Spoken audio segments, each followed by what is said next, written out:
Hello and welcome to a new mini blog.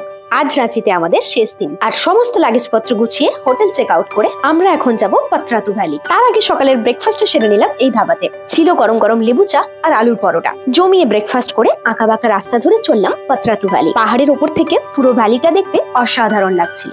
সাপের মতো আঁকা বাঁকা এই রাস্তাটাই হলো এখানের প্রধান আকর্ষণ। তারপর বেশ অনেকটা সময় ওখানে কাটিয়ে আর প্রচুর ছবি ভিডিও তুলে আমরা চলে গেলাম পাত্রাতু লেকে। আর এখানে এসে ঠিক করলাম পাত্রাতু লেকে বোটিং করব। আর এখানে বোটিং এর অভিজ্ঞতা দুর্দান্ত। পাত্রাতু এলে এটা কিন্তু মাস্ট ট্রাই। এরপর ওখান থেকে বেরিয়ে আমাদের দুপুরের লাঞ্চ সেরে নিলাম বিরিয়ানি দিয়ে। খাওয়া দাওয়া শেষ করে এরপর গেলাম পাত্রাতু লেকেরই একটা অন্যদিকে। এখান থেকে পুরো পাত্রাতু লেকটাকে দারুণ উপভোগ করা যায়। ওখানের অসাধারণ সানসেটটা এনজয় করে আমরা চলে এলাম নিচেরই একটা মন্দিরে। বাইরে থেকে মন্দিরটাকে দর্শন করে ওখান থেকে বেরোতে বেরোতে বিকেল হয়ে গেল। আমার চ্যানেলে পুরো রাঁচি ট্রিপের বড় ভিডিও অলরেডি আপলোড করা আছে, তোমরা অবশ্যই দেখে নিও। বাস এবারে বাড়ি ফেরার পালা। আর আজকের মতো ভিডিওটা এটুকুই। টাটা।